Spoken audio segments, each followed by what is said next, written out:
사도신경으로 우리의 신앙을 하나님께 고백하겠습니다. 나는 전능하신 아버지 하나님 천지의 창조주를 믿습니다. 나는 그의 유일하신 아들 우리 주 예수 그리스도를 믿습니다. 그는 성령으로 잉태되어 동정녀 마리아에게서 나시고 본디오 빌라도에게 고난을 받아 십자가에 못 박혀 죽으시고 장사된 지 사흘 만에 죽은 자 가운데서 다시 살아나셨으며 하늘에 오르시어 전능하신 아버지 하나님 우편에 앉아 계시다가 거기로부터 살아있는 자와 죽은 자를 심판하러 오십니다. 나는 성령을 믿으며 거룩한 공교회와 성도의 교제와 죄를 용서받는 것과 몸의 부활과 영생을 믿습니다. 아멘. 찬송가 325장입니다. 찬송가 325장 예수가 함께 계시니. 찬송가 325장 예수가 함께 계시니 우리 하나님께 찬양 올려드리겠습니다. 찬송가 325장입니다. 예수가 함께 계시니 시험이 오나 겁없네. 기쁨의 근원 되시는 예수를 위해 삽시다. 날마다 주를 섬기며 언제나 주를 기리고 그 사랑 안에 살면서 딴 길로 가지 맙시다. 이 세상 사는 동안에 주 이름 전파하면서 무한한 복락 주시는 예수를 위해 삽시다. 날마다 주를 섬기며 언제나 주를 기리고 그 사랑 안에 살면서 딴 길로 가지 맙시다. 이 세상 친구 없어도 예수는 나의 친구니 불의한 일을 버리고 예수를 위해 삽시다. 날마다 주를 섬기며 언제나 주를 기리고 그 사랑 안에 살면서 딴 길로 가지 맙시다. 주께서 심판하실 때 잘했다 칭찬하리니 이러한 상급 받도록 예수를 위해 삽시다. 날마다 주를 섬기며 언제나 주를 기리고 그 사랑 안에 살면서 딴 길로 가지 맙시다. 아멘. 오늘에게 주시는 하나님의 말씀은 요한계시록입니다. 요한계시록 20장 11절에서 15절 말씀 함께 보도록 하겠습니다. 오늘 우리에게 주시는 하나님의 말씀은 요한계시록 20장 11절에서 15절까지의 말씀입니다. 저와 여러분이 한 절씩 교독하고 마지막 15절은 함께 읽도록 하겠습니다. 요한계시록 20장 11절에서 15절입니다. 또 내가 크고 흰 보좌 그 위에 앉으신 이를 보니 땅과 하늘이 그 앞에서 피하여 간데 없더라. 또 내가 보니 죽은 자들이 큰 자나 작은 자나 그 보좌 앞에 서 있는데 책들이 펴 있고 또 다른 책이 펴졌으니 곧 생명책이라.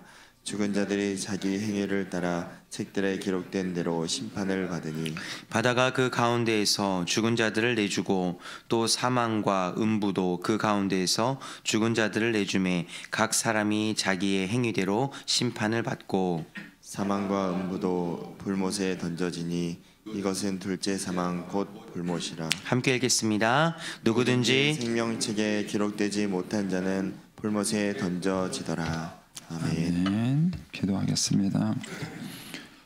좋으신 아버지 하나님, 은혜를 감사합니다. 지난 간밤에도 저희들을 주님 품 안에서 편히 쉬게 해주시고 또 이 새벽에도 저희들을 주 앞에 불러주심을 감사합니다. 오늘도 저희들에게 새날 주시고 또 생명 주시고 건강 주셨는데 이 한 날도 주님과 더불어 동행하게 하시고 주를 기쁘시게 하는 한 날 되게 하여 주옵소서. 이 새벽에도 주님께 1000번째 예물과 감사의 예물 드립니다. 믿음으로 또 순종으로 감사로 드리는 예물을 주님이 기뻐 받으시고 약속하신 하늘의 복과 땅의 복으로 충만하게 채워 주옵소서. 주의 은혜로 종의 가정들을 형통케 해주시며 그 자녀들을 축복하여 주옵소서. 예수님의 이름으로 축복하며 기도하옵나이다. 아멘. 이 새벽에도 주의 은혜와 축복이 함께 하시기를 축원합니다. 오랜만에 이제 요한계시록 말씀 다시 이제 돌아왔습니다. 이제 오늘 말씀에는 이제 최후의 심판에 대한 그림이 나옵니다. 우리가 아는 마지막 심판, 하나님의 백보자 앞에서 우리가 심판받는 그런 이제 모습이 나옵니다. 그 11절에 보시면 또 내가 크고 흰 보좌와 그 위에 앉으신 이를 보니 그랬습니다. 요 앞에서는 무슨 장면을 봤냐면은 하나님이 이제 용과 짐승과 그 거짓 선지자들을 1000년 동안 가둬놓죠. 불못에 가둬놨다가 1000년이 지난 후에 그들을 풉니다. 풀어놓고 그 다음에 이제 또 곡과 마곡의 전쟁이라는 그런 최후의 전쟁이 일어나고 거기서 이제 하나님께서 용과 짐승과 모든 거짓 선지자들을 심판합니다. 그리고 난 다음에 이제 오늘 이 장면이 나온 거예요. 그래서 먼저 마귀를 심판하고 그 마귀의 앞잡이였던 짐승과 거짓 선지자들을 심판하고 그리고 난 다음에 이제 사람들에 대한 심판들이 거기 나오죠. 그 내용이 이제 11절이 나오는 겁니다. 그래서 크고 흰 보좌. 그래서 보통 백보자다 이렇게 우리 옛날 어른들이 한자 말을 써가지고 백보자 심판이다 이렇게 말한 이유가 크고 흰 보좌다. 여기서 이제 그 표현이 나온 것입니다. 그래서 백보자 심판에 앉으신 분이 누굽니까? 하나님이죠. 하나님 앞에서 이제 심판을 받는 겁니다. 12절에 보니까 또 내가 보니 죽은 자들이 큰 자나 작은 자나 그러니까는 누구도 예외가 없다는 겁니다. 죽은 자들 중에서 누구도 예외 없이 다 하나님 앞에 심판을 받는 것이죠. 그 보좌 앞에 서 있는데 바로 앞에서 말한 크고 흰 보좌 그 앞에 우리가 서 있는데 책들이 펴져 있고 또 다른 책이 펴져 있으니 곧 생명책이다. 그래서 책들 복수형과 책이 구분이 됩니다. 지금. 그래서 또 다른 책, 이 단수형은 생명책을 말하는 것이고 책들, 여러 가지 많은 책들은 그 뒤에 나오는 것처럼 죽은 자들이 자기 행위를 따라 책들에 기록되었으니 기록된 대로 심판을 받는다. 이렇게 얘기를 하는 것입니다. 그래서 저와 여러분이 인생을 살아가는 것은 책을 쓰는 거예요. 책을 쓰는 겁니다. 그런데 자서전을 쓰는 것이 아닙니다. 자서전을 쓰는 사람들을 보면은 지멋대로 쓰잖아요.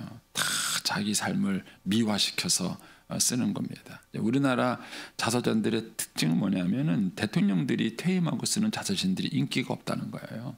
왜냐면은 너무 주관적이고 그런 자기 편향적인 책을 쓰는 것이죠. 이제 진짜 책은 뭡니까? 다른 사람이 써주는 거죠. 역사가 흐르고 난 다음에 다른 사람이 써주는 책이 진짜 책이고 더 진짜 책은 뭐냐면은 하나님이 쓰시는 책이에요. 하나님이 쓰시는 책이 바로 여기에 나오는 책입니다. 그래서 인생이 뭐냐라는 얘기를 했을 때 인생은 한 권의 책을 쓰는 겁니다. 우리는 어떤 책을 쓸까요? 우리가 한 권의 책을 쓰는데 그 책은 어떤 책을 쓸 것인가. 그 다음에 우리가 이제 그 심판을 받는데 그 죽은 자들이 자기 행위를 따라 책들에 기록된 대로 심판을 받는다 그랬습니다. 그래서 여기 자기 행위를 따라 요거를 다르게 표현하면은 자기가 살아온 대로 이런 겁니다. 자기가 살아온 대로. 여기서 이제 우리가 신앙이 뭔지에 대해서 이제 좀 잘 정리할 필요성이 있습니다. 저희 선배 목사님들이 신앙생활을 잘 가르치시면서도 굉장히 신앙을 그렇게 뭐랄까요, 편협하고 국소적으로 가르쳤습니다. 이제 제가 목사가 돼 보니까 그 선배님들의 마음을 제가 이해할 만한 게 있어요. 사실은 이 부여중앙교회 같은 이 커다란 교회를 움직이는 게 얼마나 어렵습니까? 어떻게 제가 이 부여중앙교회를 움직일까요? 말 안 듣는 사람을 때릴까요? 대통령한테는 힘이 있죠. 군대라는 힘, 경찰이라는 힘, 총과 칼이라는 힘이 있습니다. 그걸로 나라를 움직이는 거죠. 그 사장님은 무슨 힘입니까? 인사권이 있고요, 뭐 재정권이 있으니까 이런 걸로 힘듭니다. 목사는 무슨 힘으로 교회를 움직이죠?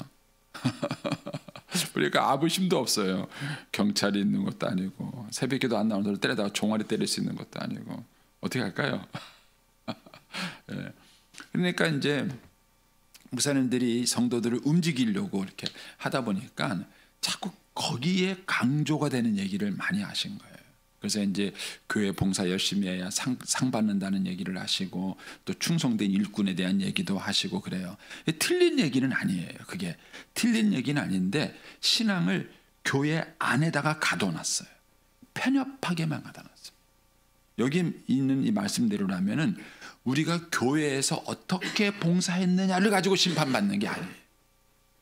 그것도 이 심판에게 포함되어 있어요. 근데 여기서 말하는 자기 행위를 따라라는 얘기는 이 자기 행위는요, 집에서 어떻게 살았는지, 직장에서 어떻게 살았는지 이게 다 포함되는 거예요. 그러니까 신앙이라는 것은 교회 안에서 이루어진 것만 신앙이 아니에요. 가정에서 살아가는 것, 직장에서 살아가는 것, 이 세상에서 살아가는 그 모든 것들이 하나님의 심판의 대상이에요. 다르게 표현하면 우리의 삶 전체가 심판의 대상이요, 뒤집어서 말하면 그게 신앙인 거예요. 그런데 이제 저희 선배 목사님들은 이 부분을 간과하셨어요. 이 부분을 간과하셨어요. 저도 이제 목사가 되고 나니까 선배님들 말씀들이 이해가 돼요. 뭐 이 교회를 어떻게, 저도 이제 저희 교회 처음 부임하고 1년 만에 코로나가 왔을 때 엄청 당황했어요. 왜냐면요, 마스크를 쓰고 가는데 누가 안녕하세요 하고 인사를 하는데 마스크를 쓰니까 어떻게 알아요? 제가 그분이 눈만 보이는데. 그러니까 그분이 제가 못 알아보는 걸 얼른 알아채고는 마스크를 딱 벗고 난 다음에 목사님 저 무슨 권사예요 이렇게 말을 하는데 모르겠어요. 목사가 얼마나 당황스러운지 아십니까? 자기 교회 권사님 얼굴도 모르고 이름도 모른다는 게 얼마나 당황스러운지 아세요? 제가 정신이 하나도 없는 거예요. 근데 그렇게 코로나가 3년 지나고 난 다음에 교인들이 교회에 남아있을지 다 흩어질지 이게 저한테는요 엄청난 스트레스였어요. 어떻게 이 얼굴도 모르는 교인들을 어떻게 이 3년 동안 흐트러뜨리지 않을 수 있겠는가? 이게 여러분들은 별거 없이 지나갔지만은요, 저는 이게 코로나 3년 지나고 난 다음에 우리 교회에 아무런 변동이 없는 게 저한테 그게 기적이에요. 저한테 그게 기적이에요. 이게 사람이 흩어지지 않고 한 자리에 있었다는 게 얼마나 이게 어려움이 있겠어요. 그러니까 이제 그런 스트레스가 담임 목사한테는 있어요. 그런 스트레스가 있다 보니까 자기도 모르게 자꾸 교회를 강조하는 거예요. 자꾸 교회를 강조하고 교회 봉사를 강조하고 자꾸 그것만 강조하는 거예요. 근데 신앙은 교회 안에서 이루어지는 것만 신앙이 아니에요. 우리가 하나님 앞에서 심판받을 때 교회 안에서 생활한 것만 심판받는 게 아니에요. 집에서 부부 생활한 거 다 심판받아요. 자녀들에게 한 거 다 심판받아요. 직장 생활한 거 다 심판받아요. 그 모든 것들이 하나님 앞에서 심판을 받는 심판의 대상이에요. 만약에 우리가 이걸 자각한다면 신자들이 인생을 살아가는 자세가 달라져야 돼요. 그런데 사람들이 밖에나 집안에서 생활한 거는요 심판의 대상이라고 생각하죠. 가끔 교인들하고 상담하다 보면은요 기가 막힌 얘기들을 많이 들어요. 어떻게 집에서 정말 그렇게 행동했을까? 그렇게 말했을까? 안 믿어지는 내용도 있어요. 그런데 교회에서 모습과 집에서의 모습이 너무 다른 신자들이 많아요. 의외로 많아요. 그거는 그분들이 교회에서는 하나님을 의식하는데 집에서 생활할 때는 하나님을 의식하지 않는다는 거예요.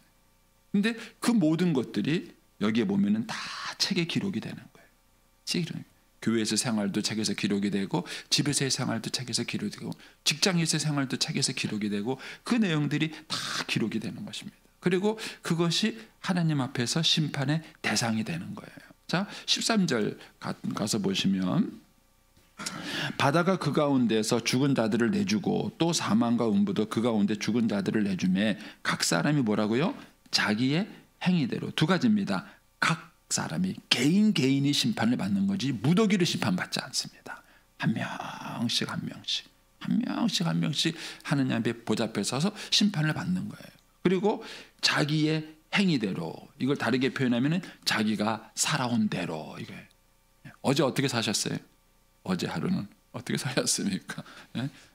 그러니까 하루하루를 살아간 그 모든 것들이 다 책에 기록이 되고 그 살아온 그 삶의 모습 그대로가 다 하나님의 심판의 대상입니다. 14절에 가면은 사망과 운무도 불못에 던져지니, 이제 앞으로 이후에는 이제 더 이상 죽음이 없는 세계가 새 하늘과 새 땅이죠. 사망과 운무도 불못에 던져. 이것은 둘째 사망 곧 불못이다. 첫 번째 사망은 우리가 첫 번째 죽는 거예요. 두 번째 사망은 뭐냐면은 영원한 심판이에요. 이 영원한 심판에 의해서 운명이 이제 갈리게 되는 것이죠. 그러면서 15절 말씀에 보면은 누구든지, 자 보세요, 누구든지 자기 행위대로 살아온 것에 따라서 불못에 던져지리라가 아니에요. 이 부분을 잘 놓치시면 안 됩니다.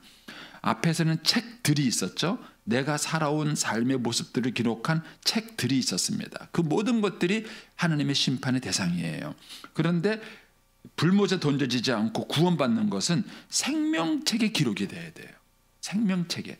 생명책에 기록되지 못한 자가 불못에 던져지는 것이고, 생명책에 기록된 자는 뭐죠? 불못에 안 던져지고 이 둘째 사망에서 구원을 받는 것입니다. 이게 이제 우리가 받는 은혜인 것이죠. 그래서 이제 이 부분 때문에 제가 이제 그 신앙생활하면서 참 많은 혼란이 왔어요. 그러니까 저희 선배 목사님들이 좀 아쉬웠던 게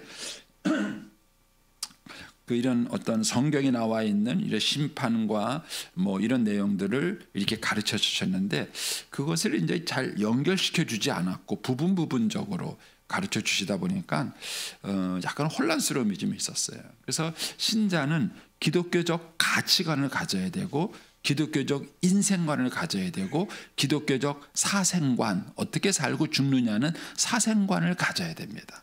그리고 우리가 자녀들에게 가르치는 것이 그 그림을 가르쳐줘요.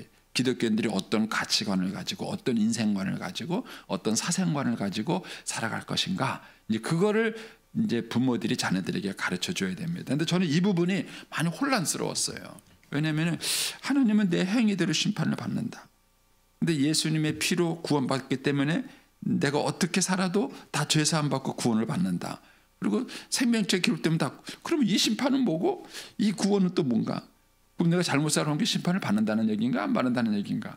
예수님의 피로 다 덮였으니까 지나간다는 얘기인가 어떤 거예요? 이게 막 혼란스럽더라고요. 이게 혼란스러워서 잘 정리가 되지 않았었는데 제가 여러 가지 이제 책을 보고 또 이제 많은 도움을 얻게, 이제 마더와이즈의 저자한테 제가 좀 많은 도움을 좀 받았어요. 근데 이제 간략하게 설명하면 이렇게 생각하시면 돼요.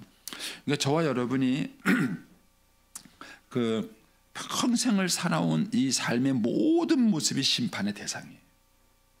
그런데 구원은 행위로 결정되는 것이 아니라 예수의 피로 결정이 되는 겁니다. 이것이 계시록에서는 생명책에 이름이 기록되었느냐, 흰 세마포를 입었느냐, 이렇게 표현하고 있어요.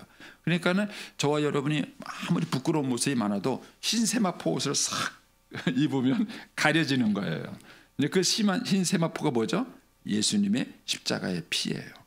그리고 그것이 생명책에 기록이 된 거예요. 이것 때문에 저와 여러분이 어떤 인생과 삶을 살았든지 간에 값없이 예수의 피로, 하나님의 은혜로, 전적인 은혜로 우리가 구원을 받는 것입니다. 이게 생명책에 기록이 됐다, 흰 세마포를 입는다, 이렇게 표현한 거예요. 그런데 그러면 신자가 살아온 삶의 대상은 뭐냐? 그것은 상급에 대한 거예요. 상급에 대한 심판인 거예요. 저와 여러분이 살아온 모든 삶의 수고에 대해서 하나님은 상급에 대한 심판이 있는 것입니다. 예수 믿지 않는 사람들은 이제 영벌에 대한 심판이지만 저와 여러분은 상급에 대한 심판이에요. 그런데 이제 이 상급에 대한 심판이 그 신옥과 어떻게 연관이 되느냐면은 이렇게 연관이 되는 것입니다. 하나님은 저와 여러분에게 옷을 만들어 주는 게 아니라 천을 주시는 거예요. 제가 이제 이 부분이 마더와이즈에 제가 도움을 좀 받았어요. 저 하느님이 예수의 십자가 보혈의 피로 주님이 저에게 값없이 그 세마포 옷을 주실 때에 옷감을 준다는, 성경에 그 얘기가 나와 있는 게 아니에요. 개념적 설명을 제가 드리는 거예요. 그래서 흰 옷감을 주는 거예요. 그런데 저와 여러분이 믿음으로 살아가고 하나님 앞에 바르게 살아가는 모습은 뭐냐면은 그 흰 세마포 옷감을 가지고 옷을 만든다고 이렇게 생각하시면 돼요. 비유적입니다. 옷을 만드는 거예요. 그런데 그 옷을 잘 만든 사람이 있고 허접하게 만든 사람이 있겠죠. 그래서 저는 이제 결혼식을 볼 때마다 그런 장면을, 나는 어떤 드레스를 입고 주님 만나러 갈까. 그런데 이제 열심히 안 만든 사람은 허접한 옷을 입고 갈 거예요. 허접한 드레스. 흰 옷은 흰 옷인데 허접한 드레스를 만들. 그러나 이제 믿음으로 잘 산 사람은 아름다운 드레스를 만들어 입겠지요. 그리고 거기에서 또 주님께서 뭐라 그러시냐면은 그 흰 옷에다가 우리가 살아온 그런 삶의, 믿음으로 살아온 그 삶의 모습이 흰 옷에다가 장식하는 장신구라고 생각해 보세요. 장신구. 그러니까 저와 여러분이 믿음의 삶을 잘 살아갈수록 그런 장신구에 쓸만한 보석을 많이 받는 거예요. 그걸 가지고 드레스에다가 장식한다고 생각해 보세요. 굉장히 화려한 그런 모습이죠. 그러니까는 정말 저와 여러분이 믿음의 모습으로 잘 살아가면 마지막 주님의 신랑 되신 주님을 만났을 때에 잘 만들어진 드레스에 멋진 보석으로 장식한 그런 드레스 옷을 입고 주님을 만난다고 생각해 보세요. 그게 우리의 인생의 모습이에요. 우리 인생의 모습입니다. 그리고 이제 고린도전서에 보면은 이제 하나님께서 불로 우리를 심판해서 불 가운데 살아남은 자라는 표현이 나와요. 근데 저도 이제 이 부분을 어떻게 이해할까 하다가 이제 도움이 됐던 게 뭐냐면은, 하나님께서는 저와 여러분이 살아온 모든 삶을 다 불로 태우세요. 그래서 나무로 지은 이런 모든 것들은 다 타버리죠. 뭐만 남습니까? 이제 불에서 견딜 수 있는 보석류만 남는 거예요. 이제 그런 것만 진짜 남고 나머지는 다 타버리는 것이죠. 그러니까 저와 여러분이 인생을 살아오면서 신자로서 열심히 살아온 것 가운데서 쓸데없는 것들은 다 타버려요. 다 타버립니다. 열심히 살았는데 잘못 사는 거 다 타버려요. 거기에는 우리의 부끄러운 모습도 타버려요. 주님이 그것도 그냥 간과해 주시는 거예요. 다 타버립니다. 그리고 남아있는 것, 보석류만입니다. 그것만 가지고 우리가 마지막에 우리의 드레스를 장식할 수 있습니다. 그래서 저와 여러분이 매일매일의 삶을 살아가는 것은 이런 멋진 드레스를 만드는 거예요. 그래서 이제 결혼 주례를 할 때마다 그 신부를 볼 때마다 이제 저 혼자 그런 상상을 해요. 내 인생의 마지막에 예수님을 만나러 갈 때 내가 흰 드레스를 입고 신랑 대신 예수님을 만나러 갔을 때 그때 나는 어떤 드레스를 준비할 것인가. 근데 그것이 우리가 그 살아온 그런 삶의 모습들이에요. 어떤 우리가 인생과 삶을 살아가는가. 그래서 어제도 저는 이제 한 해 옷을 만들었고 이제 오늘도 또 그 드레스를 만들어가는 그런 이제 삶의 모습으로 살아가는 것입니다. 그래서 저와 여러분이 오늘을 어떻게 살아갈 것인가 하는 것, 신자들이 하나님의 은혜로 전적으로 구원받는 것과 우리가 하나님이 주신 책임과 의지를 가지고 우리가 책임감 있게 살아가야 될 그 삶의 균형을 잘 잡으셔야 합니다. 그래야 저 여러분의 인생과 삶이 헛되지 않습니다. 그래서 우리 신자들이 어떤 인생을 살아갈까? 특히 요즘 같은 세상은 정말 혼란스럽잖아요. 막가파 같은 세상 아닙니까? 이런 세상에서 저와 여러분이 어떤 모습으로 살아가는 것이 정말 인생과 삶을 후회하지 않는 그런 아름다운 삶의 모습인가? 그래서 저는 그 드레스로 상징이 된 그 이 성경의 비유가 참 마음에 드는 것이 삶의 마지막 자리에 그게 보이는 거예요. 삶의 마지막 자리에 그 사람이 입고 있는 옷이 어떤 옷일까?